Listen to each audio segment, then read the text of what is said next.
Chancellor hints at tax cuts in next week's autumn statement as he says it's time to focus on economic growth.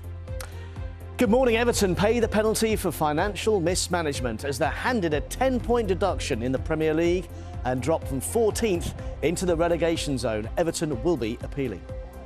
Are we ready? More than £33 million has been raised for charities in this year's BBC Children in Need appeal. The number of reported scams involving QR codes has increased significantly in the last 3 years. Criminals have been sticking fake codes over genuine ones in places like car parks, which direct people to websites controlled by fraudsters. Trading Standards chiefs say it's a growing problem that needs to be tackled. Saturday morning, let's have a look at the papers for you this morning, some of the front pages. Starting with the Express, leading with the government's controversial plans to deport asylum seekers to Rwanda. It says the defiant Prime Minister is vowing to take on anyone blocking the policy.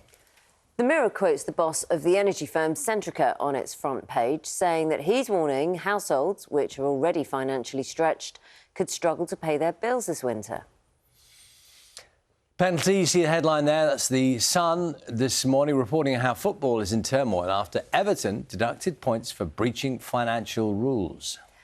And the Mail leads with what it calls a landmark trial for prostate cancer screening, which it's hoped could eventually save thousands of lives.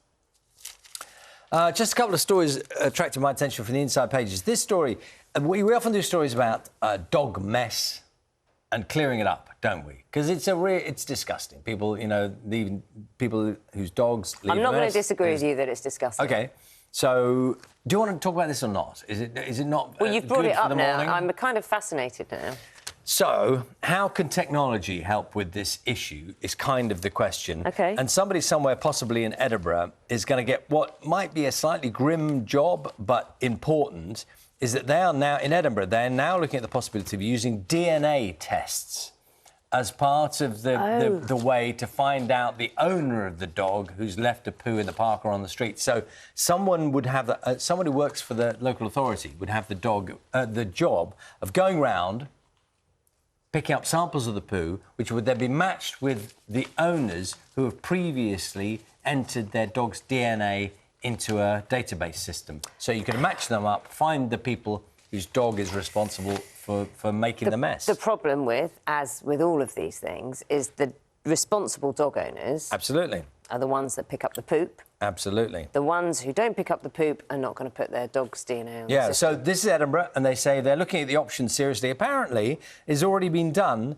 on private estates in the USA, you know, private residential estates, where people are all registered, and they've done it there, and it's already happening.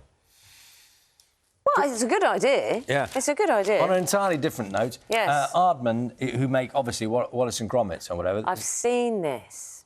You heard the story before? Well, no, I just saw it this morning. So they use the Wallace and Gromit with certain clay, don't they? Special clay. Go on. Well, it's running out. There's only one company makes the perfect clay, new clay products, closing its factory, and this is the only clay they can make all those wonderful animated things with. And so Aardman have bought up all the stock, but they think that it's only 2 movies worth, so they can mould it, and then there's no more. I'm sure they can make... Well, at this stage in the whole world, there is not anyone who makes the right clay. Do you know what it makes me... it reminds me of? Do you remember one day we did... Morph? Do you remember Morph and Chaz? Oh, I love Morph. Do you remember having Morph and Chaz models here in the studio once? I do remember that. It was a bit unfortunate. It was a bit unfortunate. It's a clumsy moment, wasn't Given the it? care and attention that went into making Morph, it was a bit unfortunate. It was. It was. It was repaired, and you were never allowed near them again. No.